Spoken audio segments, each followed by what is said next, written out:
Bonjour tout le monde, alors aujourd'hui je vous retrouve pour vous parler de Hunger Games, des livres au film.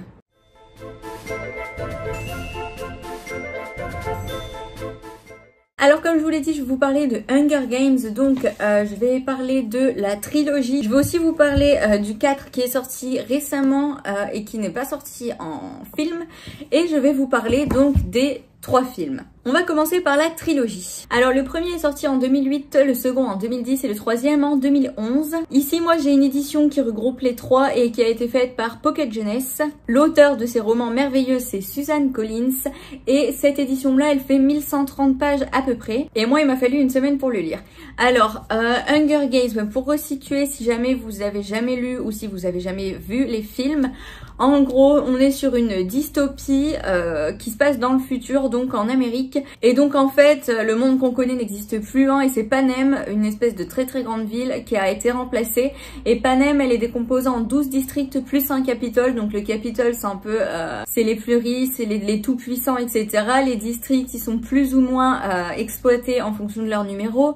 Et en fait, on va suivre donc Katniss Everdeen qui est du district 12, le district du charbon, qui va devoir participer aux Hunger Games. En fait, les Hunger Games, ils ont été mis en place par le Capitole après la rébellion et après la guerre, après les jours sombres, pour rappeler aux districts qu'ils peuvent pas s'insurger en fait tout simplement contre le Capitole et qu'ils auront toujours du mal à prendre le dessus sur le Capitole. Donc voilà. Et je pense que je vais vous mettre une photo du livre là parce que ça commence à faire lourd de le maintenir comme ça. Donc ces livres en fait c'est bien simple, j'ai que des points positifs à vous donner dessus. Ils sont tout simplement incroyables, je les ai adorés.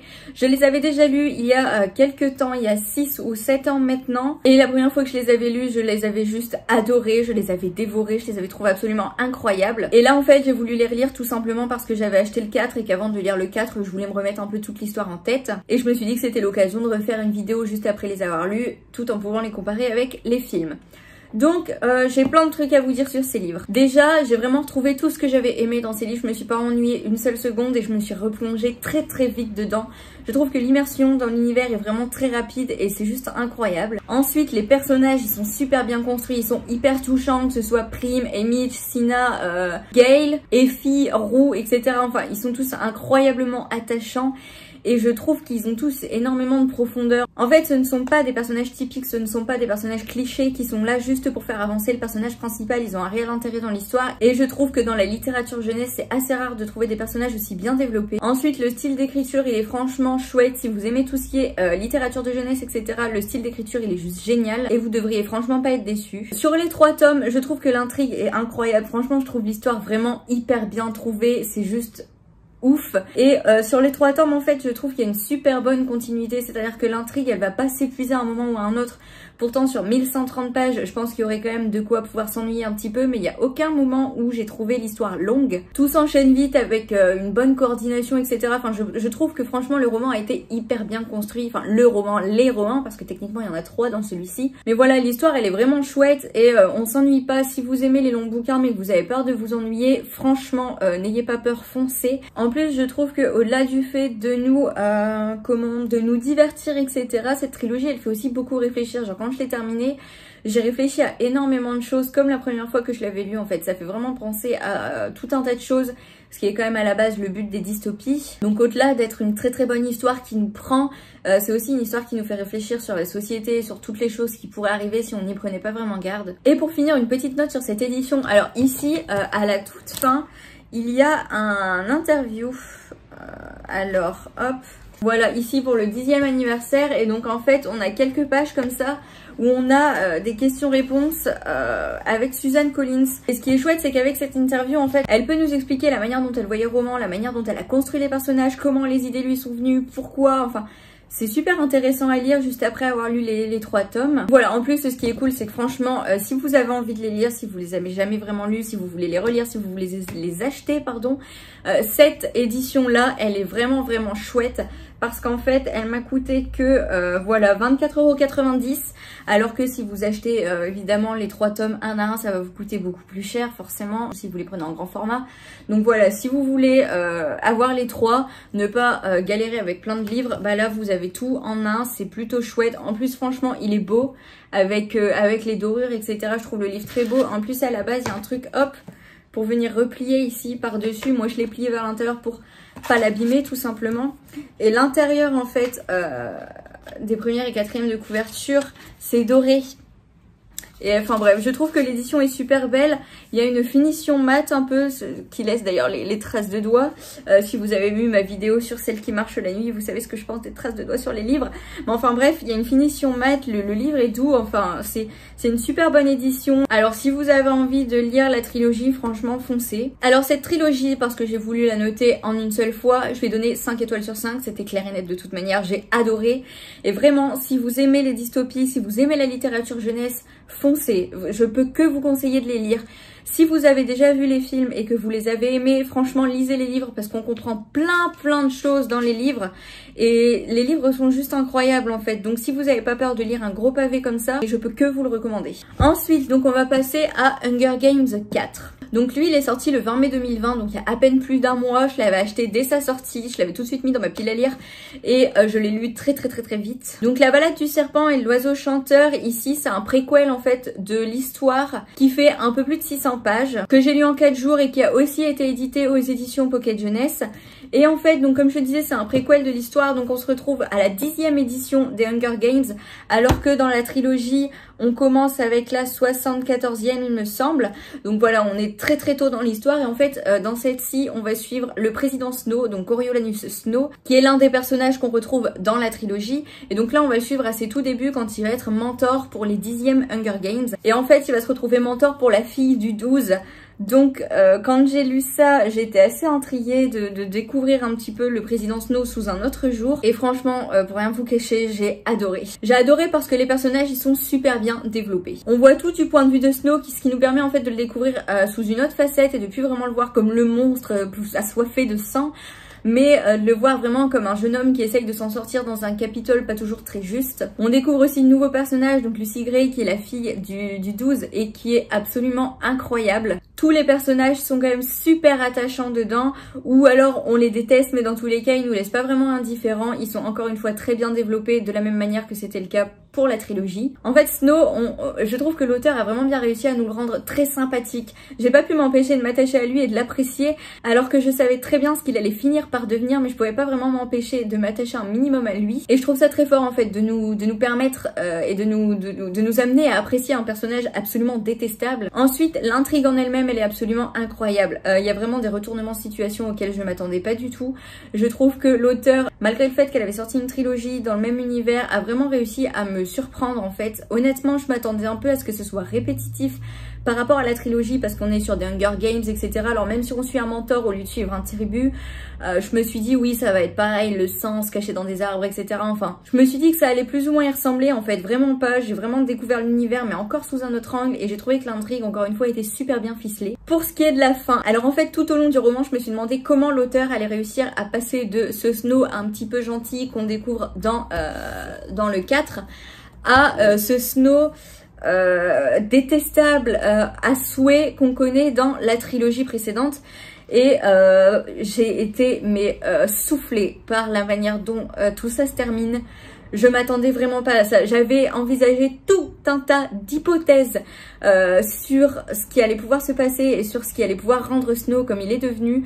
Mais je m'étais basée sur de la trahison, etc. Enfin bref, j'avais tout un tas d'hypothèses. Et je vais pas trop développer pour éviter de vous spoiler, mais j'ai été vraiment soufflée par la fin et par le déroulement en fait qui arrive à la fin et je trouve qu'en fait ça explique tellement bien la manière dont ça se termine. En fait ça justifie vraiment pourquoi Snow est devenu Snow, je trouve. Et je trouve que c'est vraiment un tour de force de la part de l'auteur que d'avoir vraiment réussi à nous expliquer qui est Snow et avoir réussi à justifier toute sa complexité de la trilogie en commençant avec un Snow particulièrement agréable en fait. Je me rends compte que j'ai des pics absolument partout, c'est de pire en pire ces cheveux. Et pour finir avec le style d'écriture, le style il est tout aussi prenant que dans les 3 autres tomes. On rentre bien dans l'histoire, on s'ennuie jamais, enfin je trouve que vraiment cet auteur là est vraiment très doué pour nous faire ressentir tout un tas de choses et pour nous plonger dans des univers créés toutes pièces, ce qui est pas super facile.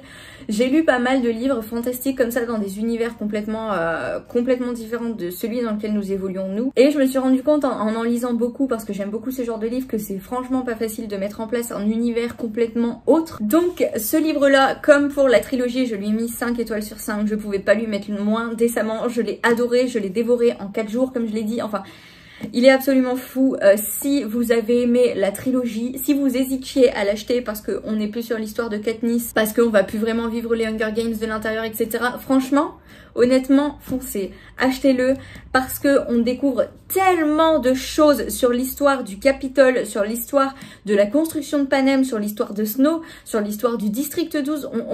On apprend plein de choses. Et puis dans le livre, on retrouve les chansons que Katniss a pu chanter et on voit d'où elles viennent, etc. Enfin, c'est génial. Si vous avez aimé l'univers de Susan Collins et si vous avez aimé l'univers des Hunger Games, franchement foncez, il y a tout un tas d'infos incroyables et ça permet de rendre l'univers encore plus foisonnant, encore plus agréable et j'ai adoré. Maintenant on va pouvoir passer au film. Alors là je me suis fort emballée pour les livres mais malheureusement pour les films c'était un petit peu moins le cas.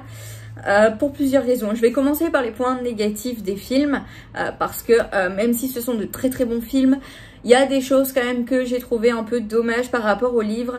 En sachant qu'encore une fois, je tiens juste à signaler que j'ai regardé les films juste après avoir lu les livres. Donc il y a des choses qui m'ont forcément beaucoup plus frappée que si j'avais lu les livres des mois et des mois plus tôt. Alors pour les points négatifs, déjà j'ai trouvé que les films étaient beaucoup moins impressionnants et beaucoup moins touchants que les livres. C'est-à-dire que dans les livres, j'ai trouvé les Hunger Games absolument incroyables, c'est impressionnant, du feu, des trucs, enfin bref, c'est waouh. Dans les films, ils ont vraiment eu du mal à redonner ce côté clinquant.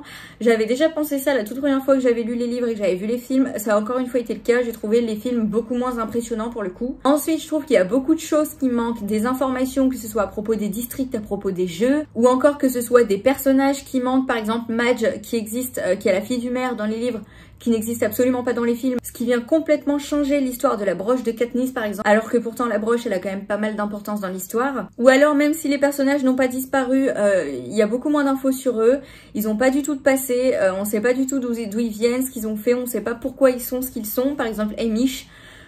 On ne sait pas quel jeu il a gagné, comment il les a gagnés, etc. Enfin, j'ai trouvé ça dommage qu'il n'y ait pas toutes ces informations-là dans les films. Après, ça n'empêche pas non plus de comprendre les films et ça n'empêche pas à l'intrigue d'évoluer correctement.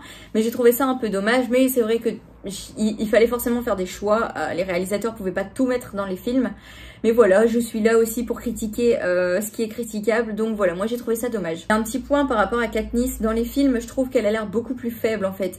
La manière dont elle est montrée, etc. On dirait qu'elle est beaucoup moins forte et qu'elle tient beaucoup moins debout que dans les livres. Et c'est dommage. Surtout que ça joue à des toutes petites choses qui auraient facilement pu être réglées à mon sens. Après je suis pas réalisatrice donc ça se trouve je dis d'énormes conneries encore une fois. Mais voilà, pour moi ça joue sur des petites choses qui auraient pu être légèrement modifiées histoire qu'elle ait l'air peut-être un peu moins faible. Mais il y a aussi beaucoup de points positifs dans les films. Déjà c'est l'adaptation de livres absolument incroyable donc les films sont absolument incroyables. Je trouve aussi que c'est une bonne adaptation dans l'ensemble parce que dans les livres on a le point de vue de Katniss. Je parle pour la trilogie évidemment. Le livre numéro 4 étant donné qu'il est sorti il y a à peine plus d'un mois. Le film n'est pas sorti, mais dans les livres, pour la trilogie en tout cas, on a tout du point de vue de Katniss, on est dans sa tête, on est sur un point de vue interne, et forcément dans le livre on a accès à ses pensées, à ses ressentis, etc. Ce qui est compliqué à faire dans le film, à moins d'inclure une voix off, mais les voix off, pour ce genre de film, ça l'aurait pas forcément fait. Et j'ai trouvé qu'en fait, le film se débrouille assez bien pour nous montrer ce qu'elle peut penser, ce qu'elle peut avoir en tête, etc. La mise en scène permet quand même de comprendre en grande partie ce que peut penser Katniss, ce que peuvent penser les autres, etc. C'est assez bien fait. Puis bien sûr, les films collent très bien au livre. On a tous les grands points de l'intrigue dont on a besoin pour vraiment comprendre l'histoire. Il manque pas en fait de points importants, il n'y a pas des moments où il manque une grosse partie de l'histoire qui nous empêcherait vraiment de comprendre que. Donc dans l'ensemble, je trouve que c'est des très bonnes adaptations quand même. Pour ce qui est des films, je vais pas me permettre de les noter parce que je suis pas assez douée en film et je m'y connais pas assez en film pour me permettre de le faire. Mais voilà, dans l'ensemble, si vous avez aimé les livres, n'hésitez pas à regarder les films, c'est toujours intéressant, ils sont cool. Faites comme vous voulez, mais honnêtement, que ce soit les films ou les livres, je peux que vous les conseiller parce qu'ils sont vraiment cool. Voilà, donc moi je suis super contente de vous avoir partagé mon avis là-dessus parce que c'est une série que j'adore, une série de bouquins que j'adore, un univers que j'adore. Si vous-même vous les avez lus, si vous êtes d'accord ou pas d'accord avec moi, n'hésitez pas à me le dire. Si vous avez envie de lire celui-ci ou de lire les autres, n'hésitez pas à me le dire non plus. Encore une fois, j'aime bien pouvoir échanger avec vous en commentaire, donc n'hésitez pas. Parce que bon, c'est pas que j'aime pas parler toute seule devant ma caméra, sinon je le ferais pas, mais j'aimerais bien pouvoir discuter avec vous un peu de toutes nos lectures, ça peut être chouette. Si vous avez aimé la vidéo, n'hésitez pas à mettre un petit pouce bleu, ça me fait plaisir. N'hésitez pas à vous abonner à ma chaîne. Et pour ce qui est de la prochaine vidéo, je pense partir sur quelque chose d'un peu plus glauque et d'un peu plus frissonnant. J'ai envie de partir sur des lectures qui font un peu plus peur, ou en tout cas qui sont un peu plus dérangeantes psychologiquement. Donc voilà, je vous en dis pas plus parce que je suis pas sûre encore de ce que je vais faire, mais je pense que je vais partir sur quelque chose comme ça. Alors je vous dis à la semaine prochaine pour ma prochaine vidéo.